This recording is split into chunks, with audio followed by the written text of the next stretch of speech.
Sobat Sastra, masih bersama saya Regina Amalia. Kali ini saya kedatangan tamu spesial yaitu Bang Kardiansyah. Beliau ini merupakan seorang penulis novel dan kumpulan cerpen. Nah, hari ini kita bakal bahas topik yang cukup hangat, yaitu di dunia kepenulisan yang semakin terdampak dengan teknologi atau disebut juga digitalisasi sastra. Nah, sebelumnya Bang Kardi kalau boleh tahu bisa diceritakan latar belakangnya atau riwayat pendidikan? Saya latar belakang pendidikan umum di SD negeri, terus SMP-nya juga negeri, SMA-nya swasta Islam. Terus sempat kuliah tapi nggak lanjut, jadi ya pendidikan sebenarnya SMA gitu.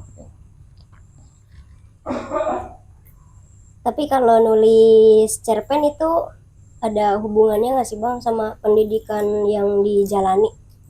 Ini ngerokok dulu ya, gitu ya. Boleh. Santai aja Bang. Nulis cerpen ada kaitannya nggak sama pendidikan yang ada di latar belakang pendidikan ya. Jadi sebenarnya ngaruh sebenarnya.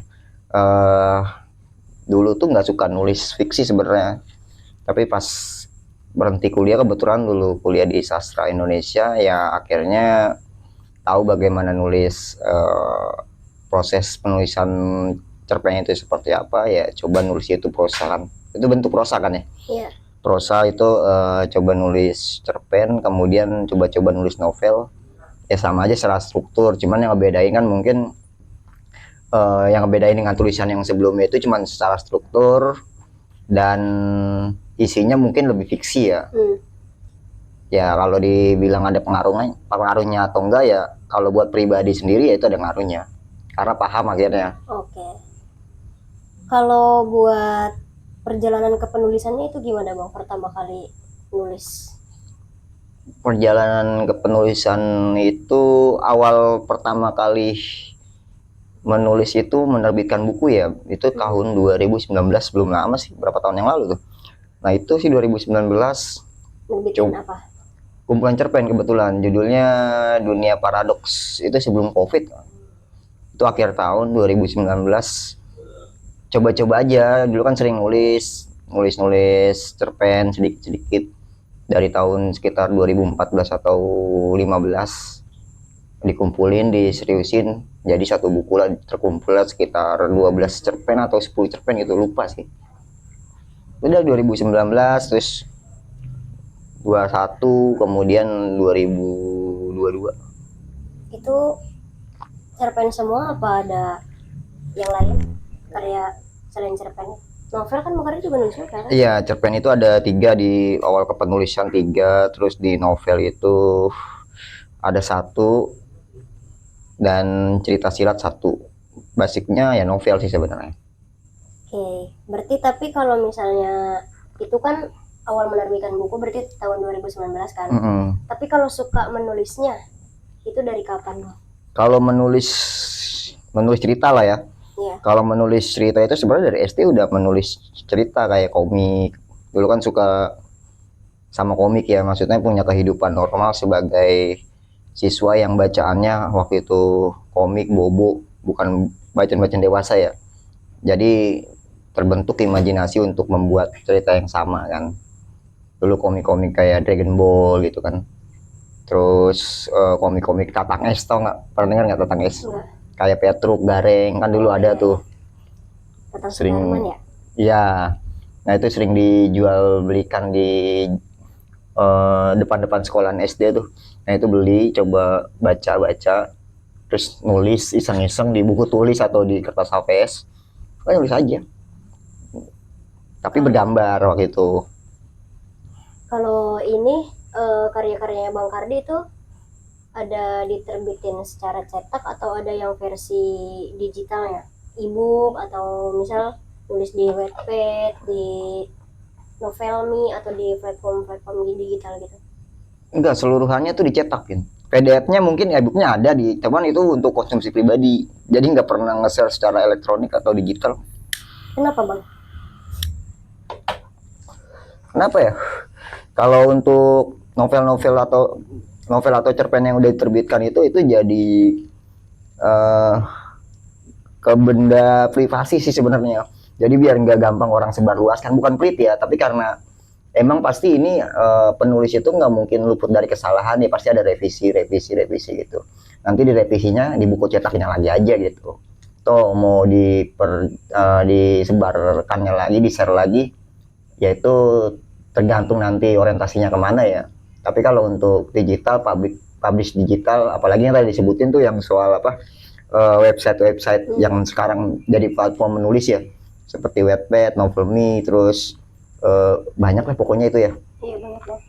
Enggak pernah tersentuh media-media seperti pernah buka mau coba tes ya, karena mungkin nggak berminat ke arah situ ya, jadi ya nggak ada, dibatalin akhirnya enggak. Tapi dari perkembangan teknologi itu kan sekarang banyak penulis-penulis yang dipublish di media digital kan. Bang Kardi ada ini nggak, ada ketertarikan nggak, atau mungkin penasaran atau gimana gitu menghadapi fenomena digitalisasi ini? Sebenarnya balik lagi ke orientasi ya gini ya, untuk apa kita menulis kan gitu ya.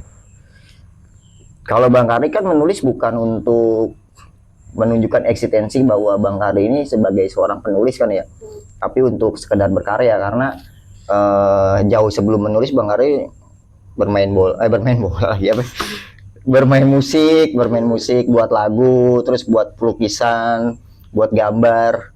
Nah, menulis karena emang dari kecil suka buat cerita ya menulis aja. Orientasinya karena emang mau nerbitin aja nih. Ada satu kepuasan pribadi ketika kita menerbitkan karya fisik ya. Nah, selanjutnya yang digital ya, kalau untuk Bang Kardi sih biasa aja sih Gin, maksudnya nggak mau ngejar untuk digital juga, karena emang lebih senang untuk digital aja, untuk fisik aja. Bukan masalah konservatif ya ini, bukan masalah nggak nerima kemajuan zaman ya, enggak, tapi karena emang kesenangannya di situ aja kayak gitu. Oke, berarti Bang Kardi selain nulis kan tadi bermusik juga ya. Terus Bang Kardi kan emang suka, berarti kalau nulis suka merangkai kata-kata gitu kan. Pernah nggak Bang Kardi buat lagu? Pernah, dua lagu tuh pernah. Di-publish nggak? Sempet dipublish, satu untuk teman, satu lagi untuk band. Itu dipublish. Itu di mana Bang? Ada di YouTube, itu lagu pang-pangan ya kan, main underground ya gitu. Itu judulnya apa ya, Fuck the Justice kalau nggak salah deh. Itu buat lagu bareng temen gitu. Terus satu lagi lupa lagunya judulnya apa ya, ada satu lagi lagu agak balada. Terus ini Bang, menurut Bang Kardi dengan adanya kemajuan teknologi digital ini, pengaruhnya apa sih terhadap kepenulisan gitu? Pengaruh dari kemajuan zaman ya, digital teknologi, pengaruhnya harusnya positif sih, banyak. Untuk menulis banyak yang dipermudah, kayak soal menulis itu kan Regina pernah menulis kan pasti. Itu ada yang namanya riset ya. Iya. Itu dengan adanya teknologi riset lebih mudah. Iya benar sih, apalagi AI kan sekarang. Iya, apalagi kita untuk mencari satu info walaupun itu tempatnya jauh, dengan akses internet itu mudah, bisa cari referensi misalkan buku yang lain, atau kita punya acuan untuk menulis novel siapa yang bisa kita jadiin referensi, 1 atau 2, 3 penulis bisa tuh, itu kan gampang sekarang, ada belanja online kan, belanja online, terus jual beli online buku itu gampang. Jadi sebenarnya kalau dibilang efeknya itu ya tadi sebenarnya kemudahan ya, cuman kan balik lagi ada yang namanya sesuatu yang minus sama plusnya, itu pasti ada. Iya, itu pasti ada, nggak mungkin nggak ada. Nah, plusnya ini jadi ada, mungkin nanti akan ada penulis-penulis yang malas riset langsung. Benar. Ya kan? Ketergantungan juga sih. Bahkan sekarang pun ini ya, maksudnya banyak yang bercerita tentang, kalau kita bercerita membicarakan latar Korea atau Jepang ya, kita bisa akses di internet, atau kalau nggak Tiongkok, misalkan di daerah Sungai Han, bisa kita googling gitu. Oke, itu jauh melalui internet, itu jadi bentuk apa namanya, alternatif solusi lah ya. Tapi kalau misalkan nanti misalkan kita di Jakarta ya, di Jakarta mau tahu tentang keadaan Bandung, Garut, Ciamis gitu, Pandeglang, itu kan nggak terlalu jauh ya. Iya benar. Bisa sekalian riset langsung, itu lebih hidup Iya, tulisan, lebih kita membacanya lebih menjiwai, apalagi ketika orang-orang yang tahu keadaan sekitar wilayah itu atau tempat itu. Oh iya, ternyata benar nih, di sini ada ini nih, di sini ada ini nih, di sini ada ini nih. Tapi kalau misalkan di internet kadang kan nggak update kan. Iya, jadi kayak nebak-nebak sih. Iya, bisa jadi berita berita atau sajian informasi yang dihadirkan di internet itu setahun atau 2 tahun yang lalu, sebulan atau 2 bulan yang lalu, mungkin aja bisa berubah. Tiba-tiba misalkan ada batu yang di satu tempat tadinya ada jadi nggak ada. Nah itu kan hal-hal yang kecil tapi efeknya lumayan kan ya. Maksudnya lebih yang membaca ataupun yang menulis lebih mendalam kan gitu ya. Nah itu nanti bisa tuh apa namanya, soal riset secara langsung itu untuk kita nanti jadi agak mager gitu ya, males ya. Terus yang lainnya lagi, ketika internet ataupun digitalisasi itu sangat maju, sangat pesat, banyak pilihan, kita mau jadi apa, mau menulis apa kan gitu ya. Jadi agak kebingungan di situ kan, nggak ada yang kita bisa jadiin patokan gitu. Kita hanya mengejar apa, menulis mengejar viral doang kan, mengejar lakunya doang kan. Tapi pada aksi esensialnya, aksi orientasi awalnya kita untuk menulis untuk apa, hilang semua.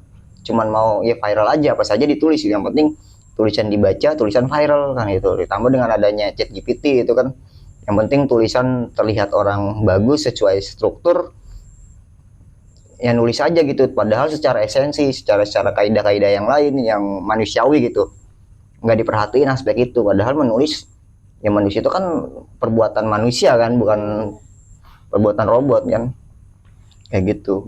Ada plus minusnya ya, maksudnya tergantung kitanya gimana coba buat manfaatin teknologi itu. Kita dimanfaatkan teknologi atau teknologi kita manfaatkan, balikin itu. Tapi harusnya ya dari kemudahan teknologi ini itu harusnya lebih mendorong minat generasi, khususnya ya bang, generasi muda untuk berkarya kan harusnya ya. Harusnya, karena apa aja kan ada kan di situ ya. Gampang. Ya berarti itu tantangannya juga kayak harus pintar-pintar menggunakan teknologi. Iya, malah gitu nulis novel Bang Kari kan mau nyoba tema yang lebih romantis ya, romantisme, walaupun itu sebenarnya mau diarahkan ke salah satu teori ya apa, mau dijabarin itu secara filosofisnya ya, tapi gimana caranya dibungkus dengan romantisme kan. Itu kan kebantu dengan adanya digital, dengan teknologi internet. Waktu itu kalau orang yang biasa nulis serius ataupun nulis isu-isu sosial ya, maksudnya untuk membuat cerita yang romantis, yang melankolis, itu agak sulit bener dah. Itu ngebangun perasaan kita buat jatuh cinta itu gimana caranya kan gitu ya. Kalau lagi jatuh cinta kan sulit ya. Itu caranya gimana gitu. Kita jadi subjek yang sedang jatuh cinta itu seperti apa gitu. Itu karena bantuan teknologi digital. Cari di internet film-film cinta, bertemakan cinta romantis di beberapa negara kan. Waktu itu nonton Indonesia pastinya gitu kan, Korea, Jepang, Cina itu ditonton semua tuh. Bahkan ada satu drama Korea yang sampai 3 kali ditonton, itu sekitar 18 episode atau lebih ya. Itu judulnya Encounternya Song Hye Kyo.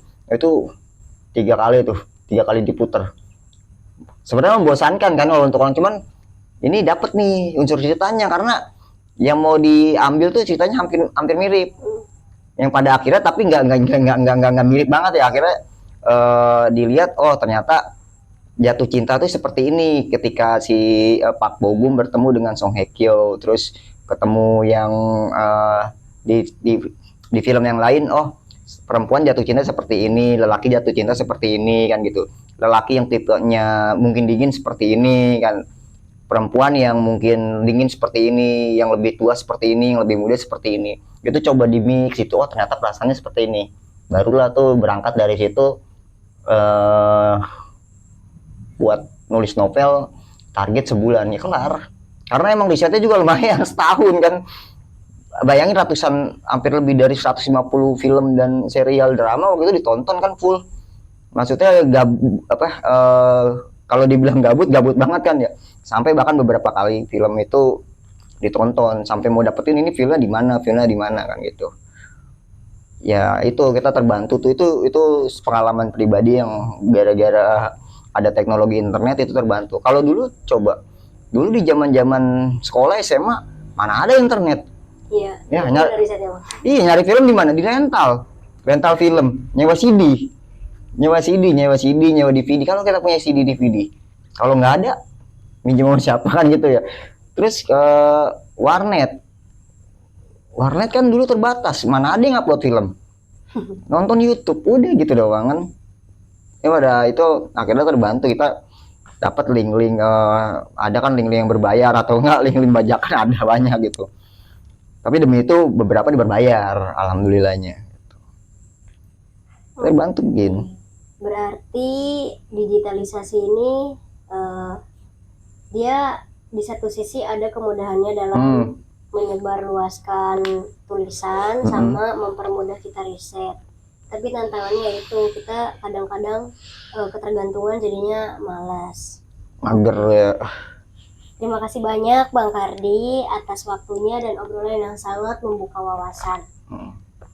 Buat para generasi muda atau Sobat Sastra yang sudah menyimak sampai akhir, semoga wawancara ini bisa memberikan sudut pandang tentang bagaimana dunia sastra berkembang di era digital. Sampai jumpa di episode berikutnya. Wassalamualaikum warahmatullahi wabarakatuh.